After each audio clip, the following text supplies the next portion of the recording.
A história da escravidão em Santa Rita de Caldas, como em grande parte do Brasil, traz um panorama de sofrimento e resistência dos escravizados que contribuíram para a formação econômica e social da região.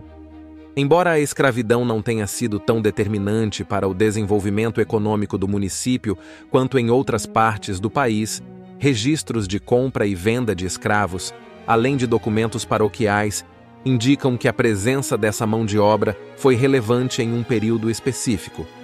Na segunda metade do século XIX, quando a cidade ainda era uma pequena vila, a mão de obra escrava já começava a ceder espaço para trabalhadores livres, um fenômeno que se intensificou com a proibição do tráfico de escravos em 1850.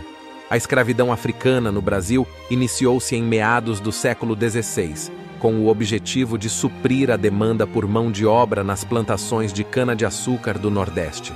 No entanto, com a descoberta de ouro e outras riquezas minerais na região Sudeste, principalmente em Minas Gerais, a população escrava cresceu rapidamente.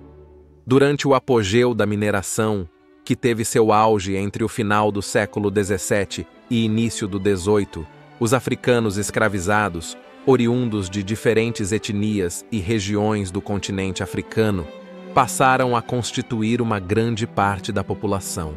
Em 1720, a população de escravos em Minas Gerais superava 45 mil pessoas.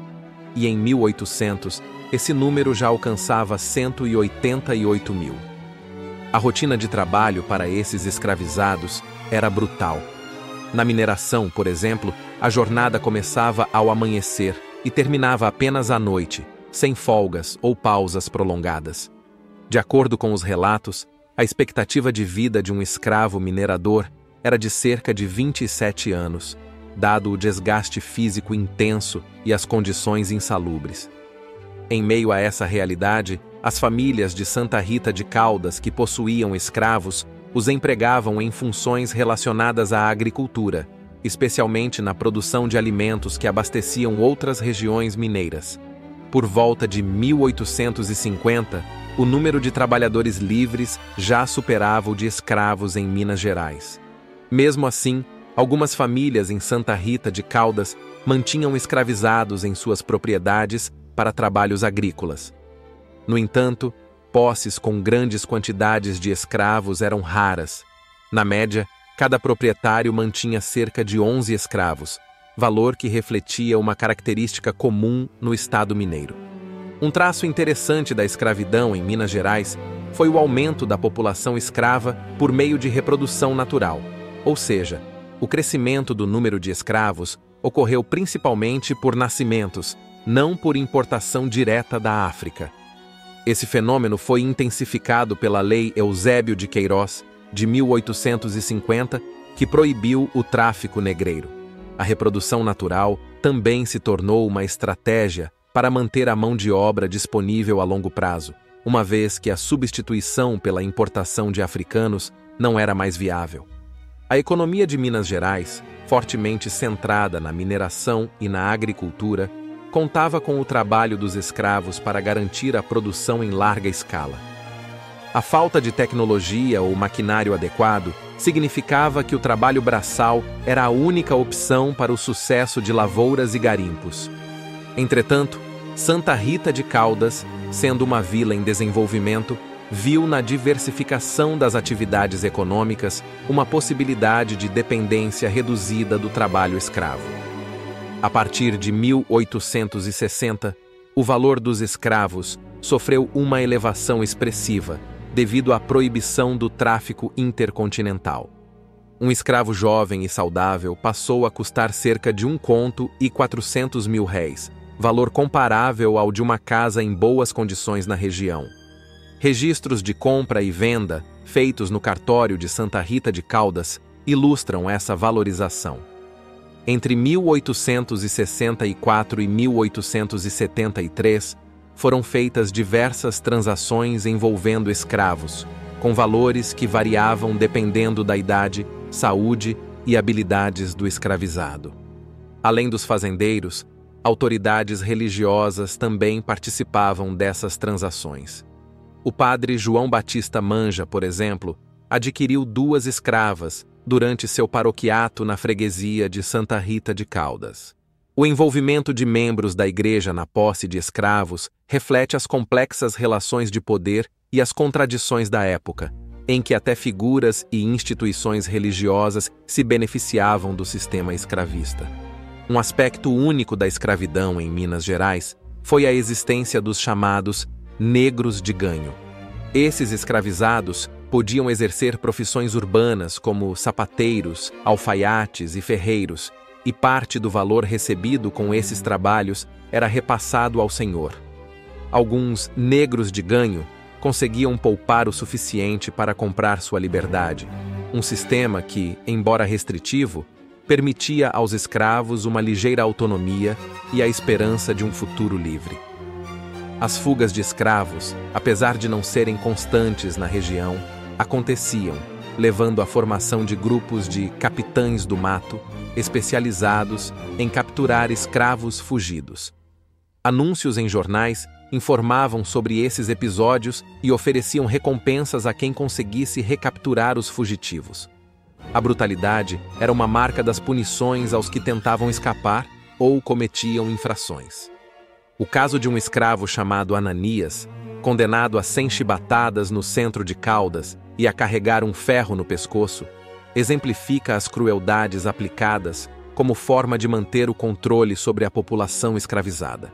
Em locais públicos, esses castigos serviam para aterrorizar outros escravos e dissuadir novas tentativas de fuga ou rebeldia. A resistência também se manifestava em pequenas ações cotidianas, que variavam desde desacatos a fugas para quilombos. Quando um escravo conseguia escapar, ele tinha 2 opções: juntar-se a um quilombo ou tentar sobreviver nas cidades maiores, onde poderia se camuflar e escapar dos mecanismos de repressão, ainda que essa vida fosse arriscada. O processo de liberdade gradual ganhou força com a Lei do Ventre Livre, promulgada em 1871, que declarava livres todos os filhos de escravos nascidos a partir dessa data. Registros de batismo mostram que essas crianças recebiam apenas o primeiro nome, com a filiação designada de acordo com os nomes dos proprietários de suas mães. Entre 1872 e 1888, na vila de Santa Rita de Caldas, foram batizadas 356 crianças filhas de escravas, uma evidência de que a comunidade local estava se adaptando a essa nova realidade. No entanto, os óbitos de filhos de escravos também eram altos, com 91 registros de mortes entre 1873 e 1888. Principalmente de crianças entre 0 e 3 anos. Em 1885, a Lei do Sexagenário determinou a liberdade para escravos com mais de 60 anos, mas a legislação que finalmente aboliu a escravidão no Brasil foi a Lei Áurea, sancionada em 13 de maio de 1888.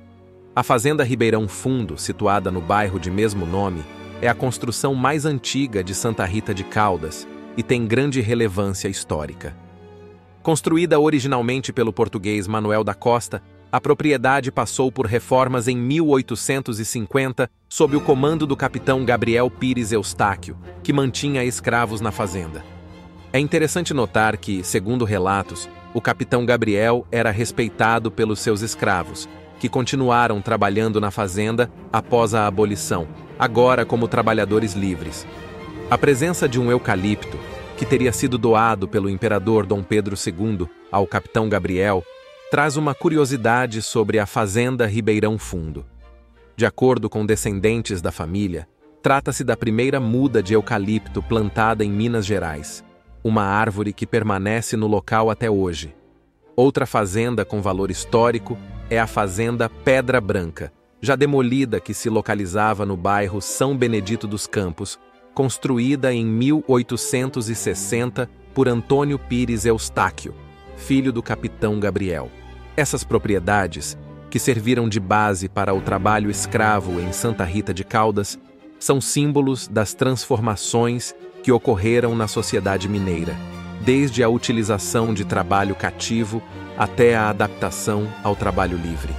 A herança deixada pela escravidão é complexa e profunda. Para os ex-escravos e seus descendentes, a abolição representou o início de novos desafios, pois a liberdade não veio acompanhada de garantias de inserção econômica e social.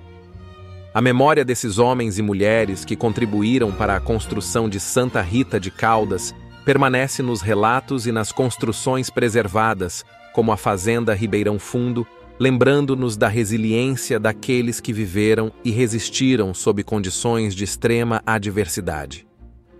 Esse texto é uma adaptação de um trecho do livro Santa Rita de Caldas, do povoamento ao começo da vida civil, Fragmentos Históricos, volume 1.